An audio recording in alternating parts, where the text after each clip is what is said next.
While the world is searching for clean energy, a small plant sitting quietly in the corner of a room can actually generate electricity. No batteries, no solar panels, no connection to the power grid, just soil, plant roots, and an invisible current flowing through it. A 5-watt LED light bulb can be powered simply from this living ecosystem. It works during the day. It continues to work at night, non-stop, no charging, no replacement. This is not science fiction. This is a natural mechanism. It has existed for a very long time, but most of us have never truly noticed it. My name is William. I'm 70 years old. If you're interested in clean food, ancient plants with powerful and the hidden knowledge modern society, don't forget to subscribe to the channel. Turn on notifications and leave a comment below, because in this video, we are going to explore how not every plant can do this. Common plants, like cacti, produce almost no usable energy. But there is a special group of plants. They thrive in wet environments. Their root systems grow strong, and they are capable of surviving. One of the most popular choices is the peace lily, a familiar plant found in many homes. Another option is papyrus, a marsh plant with an extreme. What these plants have in common is their ability to continuously. That root system creates the perfect conditions for an electric current to form within the soil. When you combine the right plant with the right environment, you're not just growing a plant. You are creating a living, biological power generation system. This system is not a new invention. It was not created in a laboratory, and it does not belong to modern technology. It has existed for a very long time, right beneath our feet, in every forest, in every field, in every layer of moist soil you have ever walked across. There is always a silent flow of energy at work. Millions of years ago, before electricity, before batteries, before any human-made energy systems, plants and bacteria had already begun an energy exchange. Plants absorb sunlight, convert it into chemical energy, and produce sugars. This is the most fundamental energy source of life. But plants do not keep all of that energy. A large portion is released into the soil through their roots. Beneath the soil, another world exists.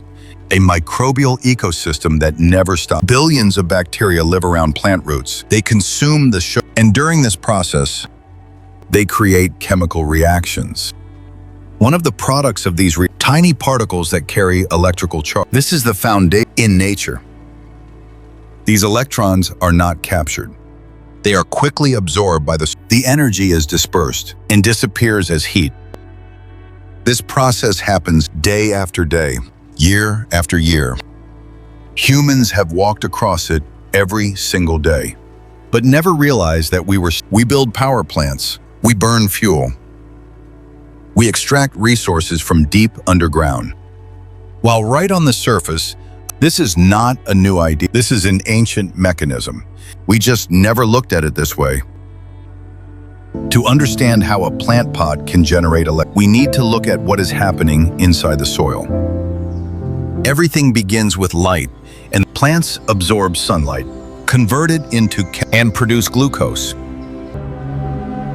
This is the main energy source that allows plants to grow. But plants do not keep all of this energy. They produce more than they actually need, and a large portion is released through their roots. This process happens continuously, creating an energy-rich zone around the roots. This becomes the ideal environment for bacteria. There are billions of microorganisms in the soil. Some types of bacteria can consume glucose. They use this energy during this process. They carry out chemical reactions. And one of the products of these particles that carry electrical charge. Electrons are when they move, they create electricity. This is the basic in nature. These electrons are not captured. They quickly react as a result. The energy, it is not used. It turns into heat and disappears. This process every day. A large amount of energy is lost but if we change the condition, everything becomes different. If we create a low oxygen zone at the bottom of the pot, then electrons will no longer have their usual. The bacteria continue to function, but they cannot transfer electrons. They are forced to find another surface, another place to release electrons.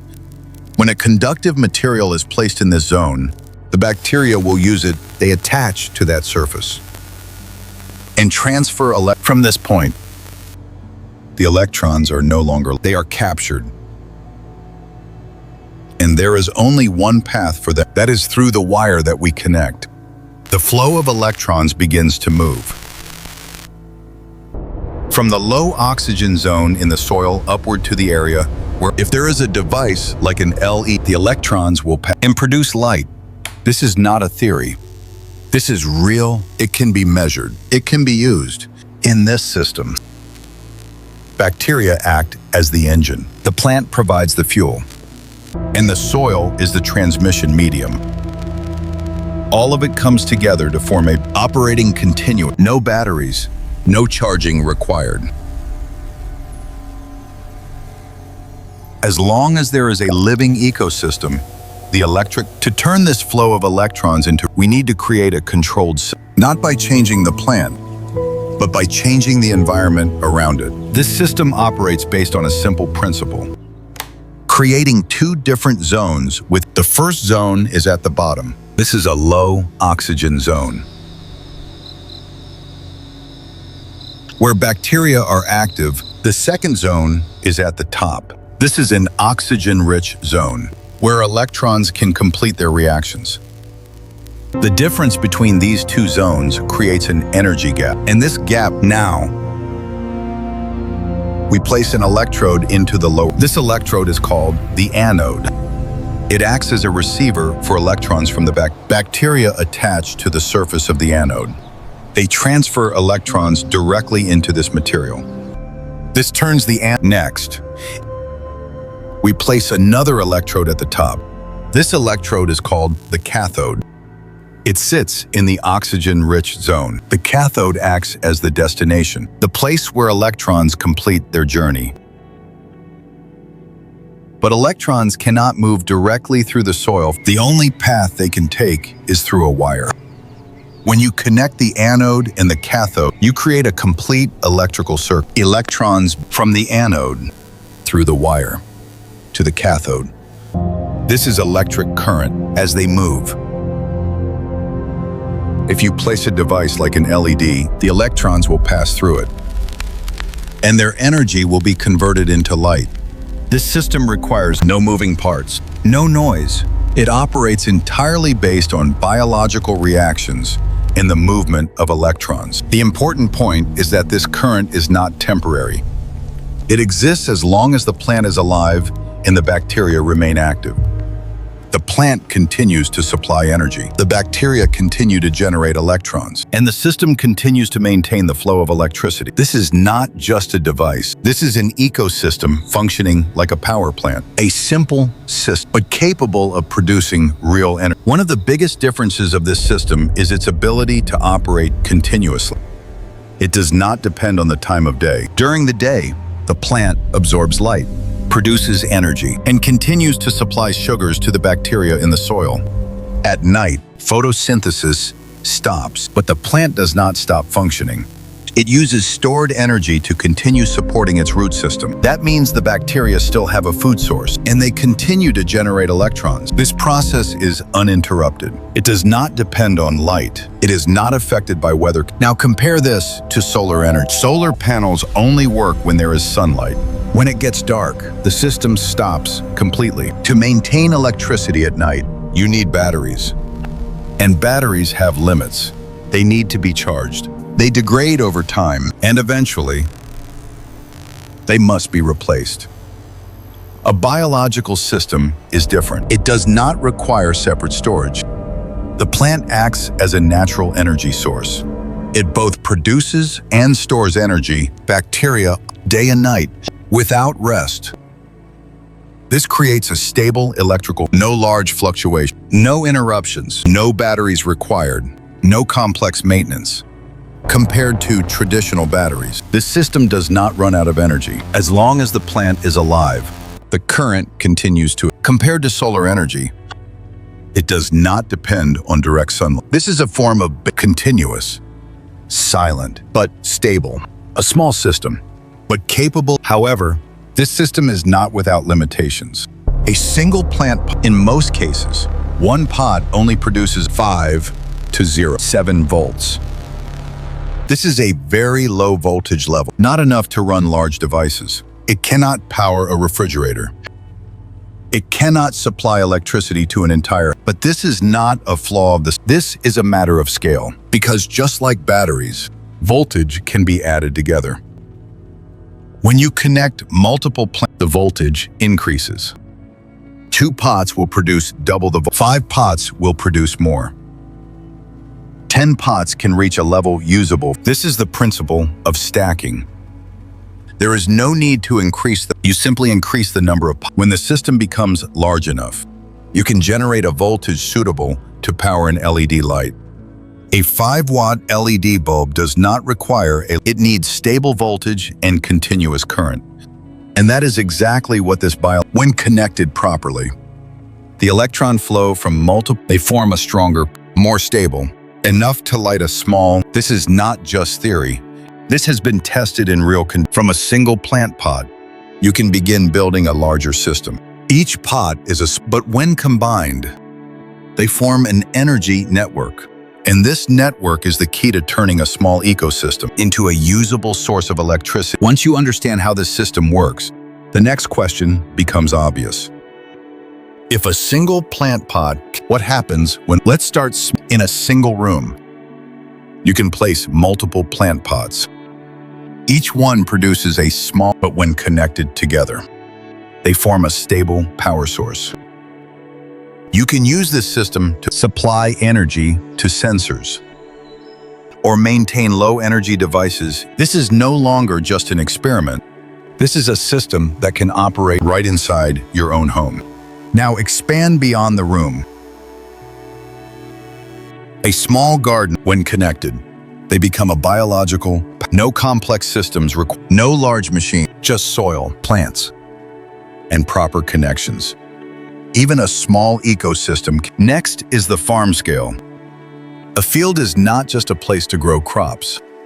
It is a vast living system. If this system is integrated, the entire field can become a Farmers are not only harvesting, but also generating energy. This is a completely different approach.